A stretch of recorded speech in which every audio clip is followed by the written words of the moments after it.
Yeah, visible. Okay, great.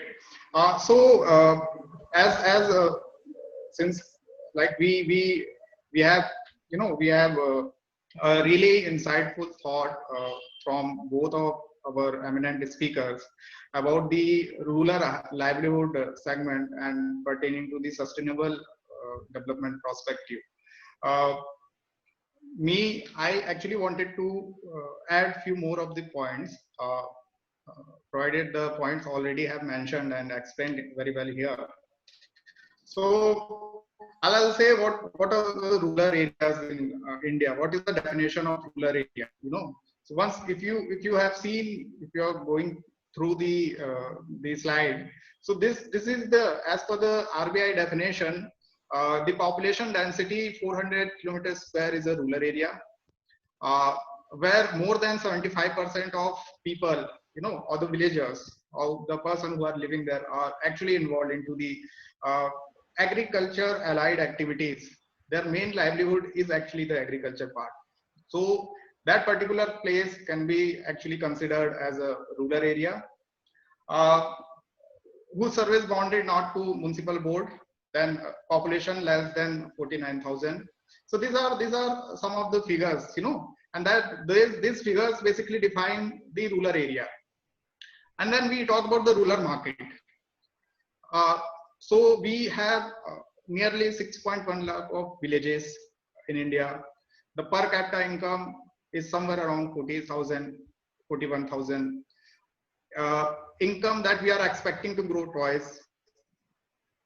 The rural expenditure, 5% of total net, the monthly expenditure, 13% of India's GDP on logistics. So it's again a big, a big amount. So this two thing, I'll come on these two things whenever when I'll go on further slides. So why rural value chain management is required? So here, Mr. William and Mr. Seth were talking about the various financial inclusion schemes, uh, the development perspectives, uh, even in terms of the infrastructure, in terms of the technology, in terms of the revolution. Mr. William was talking about the growth perspective or the social development perspective of the organization, and the targeted projects and the beneficiaries. Uh, Here, actually, I have mentioned you few of the points related to the value chain management. I'll skip this slide because we are actually short of the time. So when we say we have a potential in rural area, so that we have to also consider every scheme of the government, every task, every project that any of the corporate or the government sector is providing, is basically directly goes to the rural areas part, because this 60% population is basically residing in rural areas.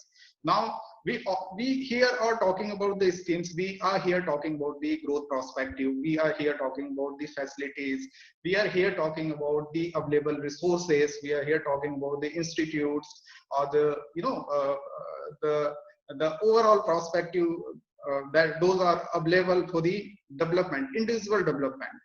uh, but when we say, do we really see this schemes are directly going to the individual villagers or the household, how it basically works? Of course, the schemes are live. People are actually getting benefited out of schemes, but there is a bridge which is basically required.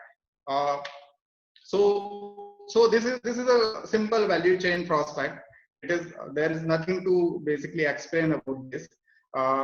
So there is a production, there is a post production, and in between the processes that we are having.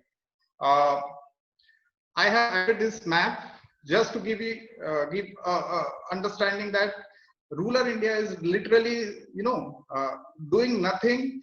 People in rural India are doing nothing, but they are having this category of products.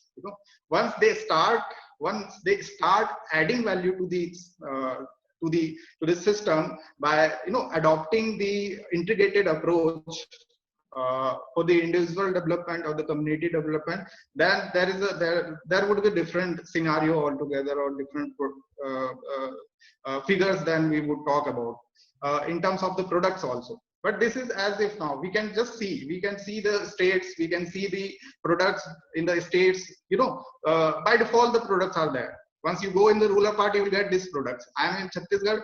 Here there are a number of products, by default those products are going and they are actually selling the products. This is one approach which is actually going on in the tribal or the rural area.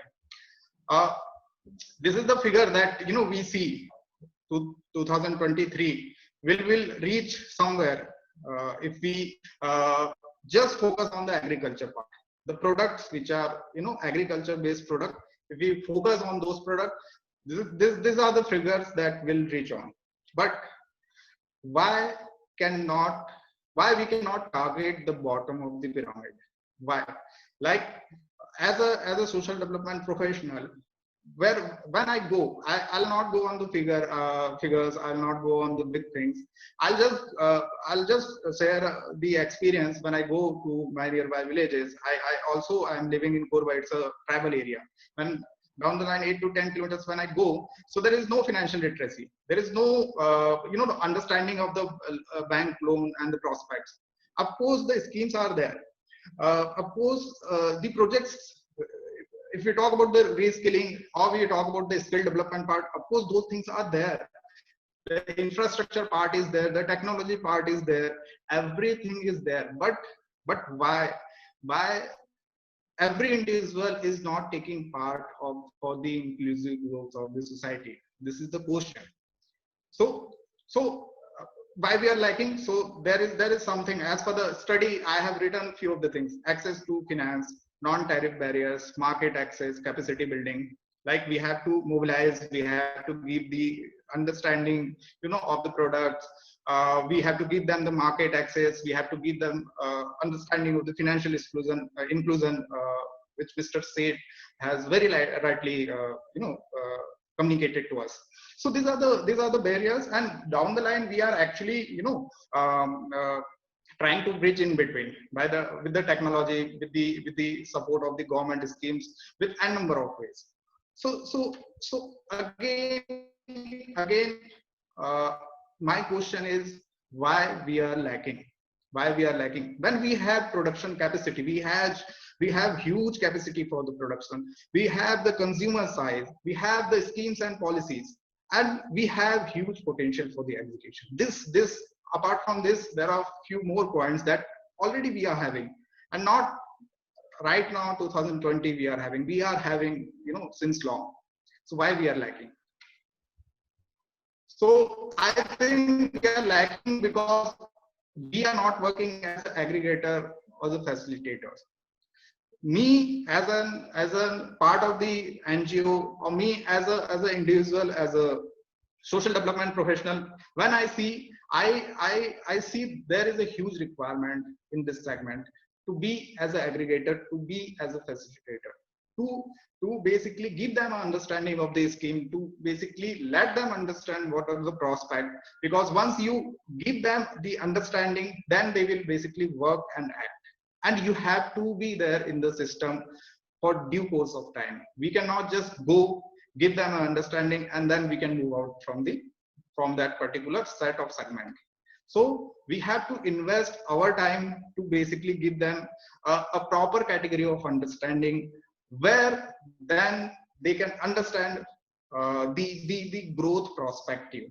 We have to give them a living standard, because they have not seen. They don't have any living standards, so they don't feel like they need much money. They need money for certain things. They have that, they are enjoying their life.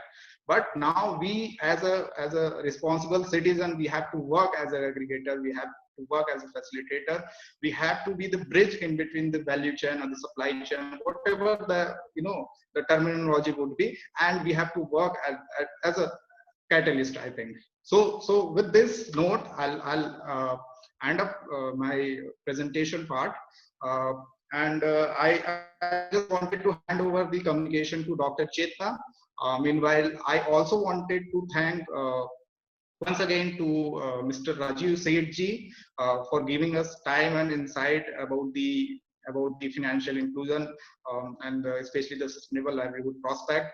It is really insightful. Once again, I would like to thank Mr. Brigadier Mr. Rajiv Williams ji for giving us time and helping us to basically understand how, as an organization, Jindal Stainless Limited is approaching towards the sustainable growth